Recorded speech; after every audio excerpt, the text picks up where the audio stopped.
Hello दोस्तों, कैसे हैं आप लोग। सब अच्छे से हैं, अच्छे से ही रहिएगा सॉरी। और आज मैं आप लोगों को बताने वाली हूँ कि कैंसर के बारे में बहुत लोगों को बहुत सारे भ्रम होते हैं, मिसकॉन्सेप्शन होते हैं, और जो क्लियर होना बहुत ज़रूरी है, वरना वो उसी उधेड़-बुन में अपना ट्रीटमेंट नहीं करवाते हैं और डिले हो जाता है। तो वो पहला भ्रम कौन सा है?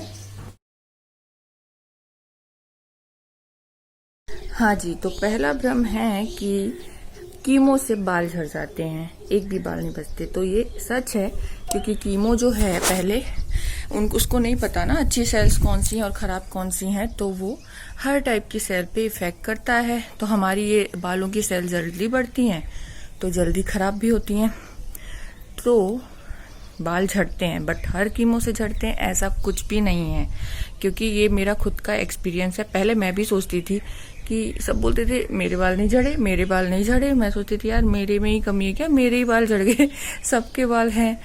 तो फिर लेकिन जब मेरा जो पहले के 8 कीमो थे ब्रेस्ट कैंसर वाले, उसमें मेरे बाल पूरे झड़ गए थे, ये सारी चीजें झड़ गई थी।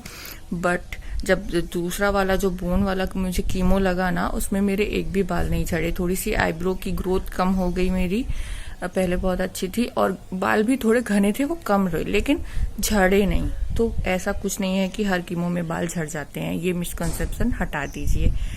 और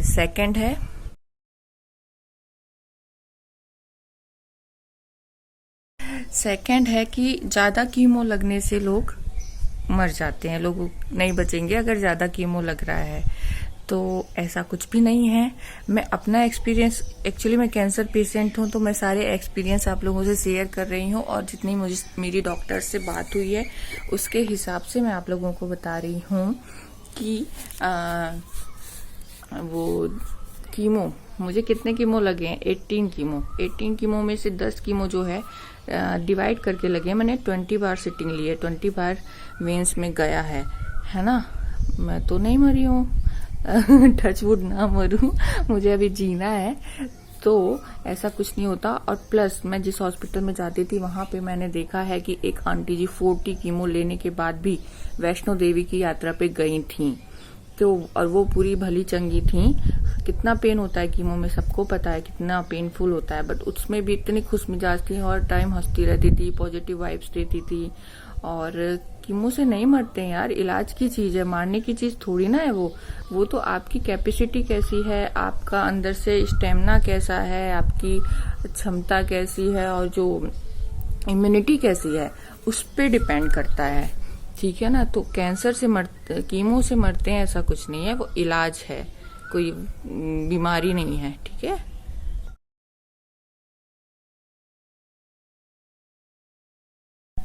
थर्ड है कि कीमो छूने से फैलता है। कीमो छूने से नहीं फैलता मेरे भाई। कैसे अनपढ़ों जैसी बात कैसे कर सकता है कोई, मतलब पढ़ा लिखा इंसान? इतना तो सबको पता होता है कैंसर कोई छूने से फैलने वाली चीज नहीं है, कि कभी भी छूने से नहीं फैलता। एक पर्सन को है सबको हो जाएगा, ऐसा कुछ नहीं है। वो आपके अंदर बॉडी का सिस्टम कैसा है उस पर ही डिपेंड करता है, आपकी लाइफ स्टाइल कैसी है ना, आपकी इमोशंस कैसे हैं, इन चीजों पे डिपेंड करता है। कैंसर छूने से नहीं फैलता है, प्लीज ये चीज हटा दीजिए और उनके साथ बुरा व्यवहार करना छोड़ दीजिए। कैंसर छूने से नहीं फैलता है, अनुवांशिक हो सकता है, छूने से नहीं फैलता है।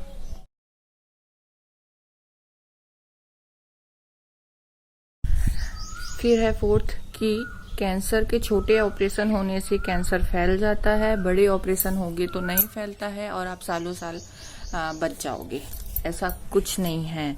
छोटा ऑपरेशन है, बड़ा ऑपरेशन है, कैंसर का कोई नहीं बता सकता वो कैसे फैलता है, कब फैलेगा, है ना।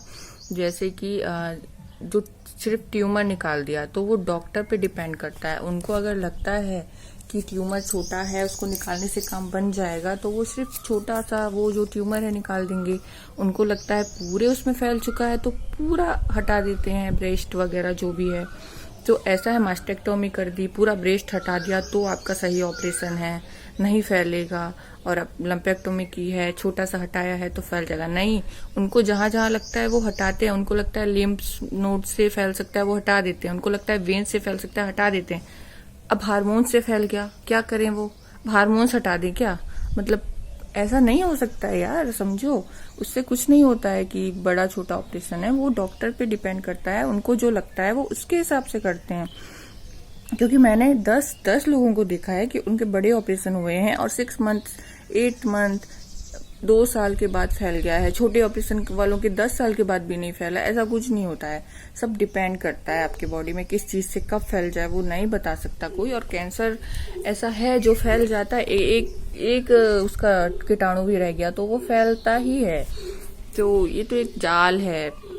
तो उसमें बाई लक, आपका लक और आपकी बॉडी, आपकी लाइफस्टाइल सब डिपेंड करती है कि कैंसर कब कितना फैलेगा।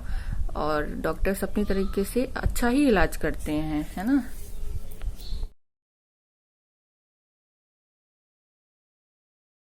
परिवार में किसी को है तो आनुवांशिक होते हैं सारे कैंसर, तो नीचे तो होना ही होना है, ये भी एक मिथ्या है। इसका सच ये है कि सिर्फ 10% कैंसर ही आनुवांशिक होते हैं, like breast cancer, ovarian cancer, colon cancer, है ना, ये फैल सकते हैं। बाकी जो 90% कैंसर नहीं फैलते हैं, आनुवांशिक नहीं होते हैं। ये आपको डॉक्टर भी बताएंगे, आप पूछ सकते हैं। और फिर ब्राका एक टेस्ट भी होता है जिससे ये आनुवांशिक फैल सकता है कि नहीं, वो ब्लड से पता चल जाता है, तो वो टेस्ट करा लीजिए पहले, है ना। और सारे कैंसर आनुवांशिक नहीं होते हैं, ठीक है। और आनुवांशिक होने का जहाँ पे डर रहता है, जैसे ब्रेस्ट कैंसर वगैरह, तो वहाँ पे गर्ल्स को 21 के बाद पेप्सीमियर टेस्ट, 40 के बाद मैमोग्राफी कराना चाहिए। पुरुषों का भी 50 के बाद कोई टेस्ट होता है, वो करा लेना चाहिए। बाकी जो भी टेस्ट अवेलेबल है वो पहले ही करा लो। बट ये डरो मत कि ये मुझे हो ही जाएगा, टेस्ट कराते रहिए। कुछ कैंसर फैलते हैं, कुछ नहीं फैलते हैं।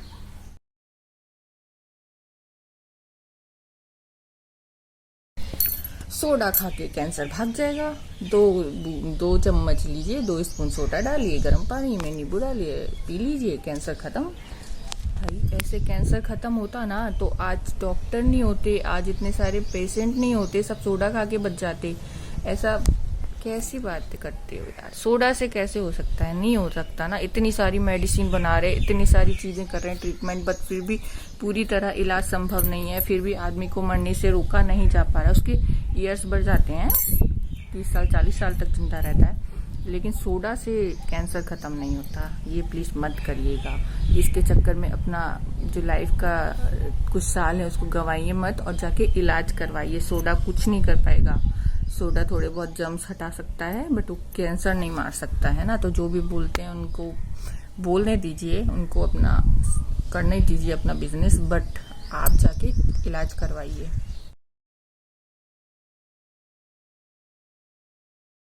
है कि एक एज के बाद, लाइक 50 से ऊपर हो गए तो इसका इलाज संभव नहीं है। ऐसा कुछ नहीं है मेरे भाई बहनों कि ऐसा इसलिए होता था पहले के टाइम में, कीमो के इतने ट्रीटमेंट नहीं थे, इतनी टेक्नोलॉजी डेवलप नहीं हुई थी, तो ऐसा लगता था कि इतनी एज है तो ये कीमो नहीं झेल पाएंगे। और कुछ लोग का दिया जाता था तो उनकी डेथ हो जाती थी, क्योंकि वो अंदर से इतने वीक होते थे एज के कारण। एज बढ़ती है तो वीकनेस आती है, तो कीमो झेल नहीं पाते थे। कुछ लोगों को इतने बूढ़े होते थे कीमो नहीं दे सकते थे, क्योंकि वो नहीं झेल पाएंगे, तो इसलिए कीमो नहीं दिया जाता था। ऐसा कुछ नहीं कि इलाज नहीं हो सकता। आज के टाइम में इतनी टेक्नोलॉजी है, target therapy, immunotherapy, hormone therapy, इसमें एज में सह जाते हैं, इतना ज्यादा इफेक्ट नहीं होता है, साइड इफेक्ट, तो एज का कोई लेना देना नहीं है। तो आज देखो कितने एजेड लोगों का भी इलाज हो रहा है, तो एज से इसका कोई लेना देना नहीं है, सभी एज के लोगों का इलाज हो सकता है, ठीक है। तो इसमें देरी मत करिएगा, कितनी भी एज हो आप जाइएगा। यार मैंने 90 एज की आंटी दादी जी को देखा था, उनका बेटा लेके आया था टाटा में और उनका इलाज हो रहा था, ठीक है ना, और वो नेक्स्ट टाइम पे ठीक थी। तो प्लीज ये सब मिसकंसेप्शन हटा दीजिए।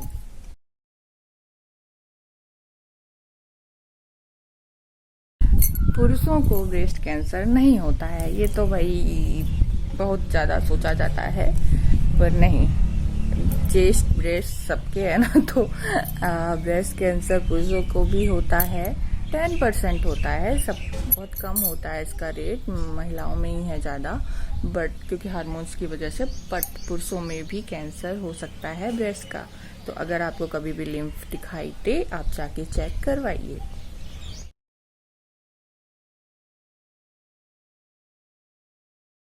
4th स्टेज कैंसर है तो बेटा तुम मर जाओगे, कल ही मर जाओगे। तुम्हारे पास 1-2 महीने हैं, बस 4th स्टेज हो गया, आप कहाँ बचोगे? ऐसा कुछ नहीं है। 4th स्टेज में भी बहुत सारे होते हैं ABC, और प्लस सबके एज, सबका टाइप, सबका बॉडी इस पे डिपेंड करता है कि आपका कैसा हो रहा है। 4th स्टेज में आप कितने जल्दी ख़त्म होते हो, कितने बहुत ज़्यादा अगर बढ़ गया है, बहुत ज़्यादा ही हो गया है तो थोड़ा मुश्किल है। फिर भी मैंने बहुत लोगों को यार, जब डॉक्टर ने मना कर दिया ना 1-2 महीने बस जियोगे, उसके बाद भी 6-7 साल जीते हुए देखा है। तो वो आपकी अंदर की सोच होनी चाहिए, पॉजिटिविटी हो, प्लस आप अच्छे से एक्टिव रहो और अच्छा ट्रीटमेंट लो। और जो 4th स्टेज में भी बहुत सारे ट्रीटमेंट हैं, टारगेट थेरेपी, हार्मोन थेरेपी, इससे लोग 20-20 साल तक जीते हैं। तो 4th स्टेज सोच के आप इलाज कराने ही ना जाओ, ये मत करना। 4th स्टेज है बट इलाज संभव है और तुरंत मरने की ज़रूरत नहीं है सोच के, तो आप जाके इलाज करवाइए प्लीज़।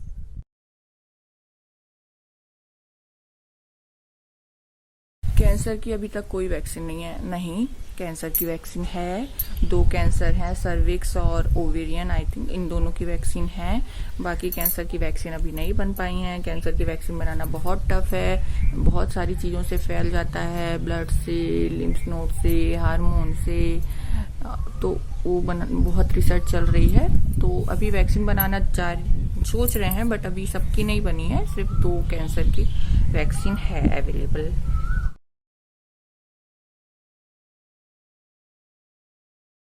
और अभी है कि कैंसर के लोगों को वैक्सीन नहीं लेनी चाहिए, ऐसा नहीं है प्लीज़। कैंसर के लोगों को तो वैक्सीनेशन बहुत ज़रूरी है अभी, क्योंकि उनका इम्यून सिस्टम बहुत लो हो जाता है। तो प्लीज़ अगर कैंसर है तो वैक्सीनेशन भी करवाइए डॉक्टर की एडवाइस लेके, ठीक है ना। और कोई मिसकंसेप्शन तो मुझे याद नहीं आ रहा है, अगर आएगा तो मैं आप लोगों को बताऊंगी। प्लीज़ मेरा वीडियो लाइक, शेयर और सब्सक्राइब जरूर कर दीजिए।